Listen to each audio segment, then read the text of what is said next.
Hi hello welcome back to our channel. Hi friends, ఎలా ఉన్నారు? అందరూ బాగున్నారా? మేమైతే చాలా చాలా బాగున్నాం.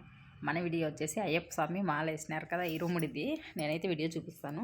ఒకప్పుడు అయ్యప్ప స్వామి మాల అంటేనే మేము చిన్నగా ఉన్నప్పుడు చాలా నిష్టగా ఉండేది. పల్లెటూరులో అయితే చాలా మంచిగా నది స్నానాలు చేసుకొని, చెరువుల స్నానాలు, బావిల దగ్గర స్నానాలు చేసుకొని వాళ్ళే వండుకొని తినేవారు.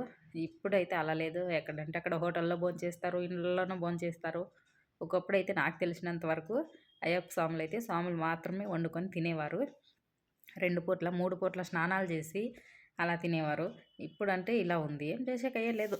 దేవునికైతే మేము అయ్యప్ప స్వామికి అయితే ఇరుముడికి చెప్పిండ్రి, పోయి ఇరుముడికైతే చూసుకొని వచ్చేసినాను నేనైతే. ఇరుముడి చూడండి, ఈ ఇరుముడి చూస్తూ ఉంటేనే ఆశ్చర్యం వేసింది నాకు. ఒకప్పుడైతే ఎంత భక్తిగా మేమందరూ పోయి, ఇప్పుడు బంధువులు వచ్చింటారు కదా, మన బంధువులంతా నెయ్యి పోసి బియ్యం వేసి దాంట్లోకి ఇంకా డబ్బులు కనేసి దేవునికైతే ముడుపులాగా చెల్లించేవాళ్ళం. ఇరుముడు ఎత్తిపోతారు కదా దాన్ని. ఇప్పుడైతే అలా లేదు. ఇరుముడు కట్టే స్వామి నెయ్యి నింపేస్తాడు, వీళ్ళ తవ్వ బరీ బియ్యం మాత్రం వేపిస్తాడు.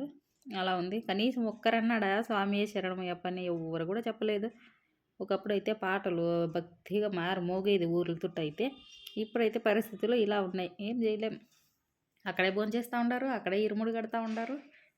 నాకు తెలిసిన ఇంతవరకు అయితే ముందైతే చాలా మంచిగా ఉండేది. అయ్యప్ప స్వాములు అంత దూరం వస్తూ ఉంటేనే లేడీస్ దూరంగా పోయేవాళ్ళు. ఇప్పుడైతే పరిస్థితులు అలా లేవు, ఏం చేయలేం. భక్తులు ఎక్కువైపోతూ ఉండారు, పూజలు ఎక్కువైపోతూ ఉండారు, అంతే. స్వామి శరణమయ్యప్ప.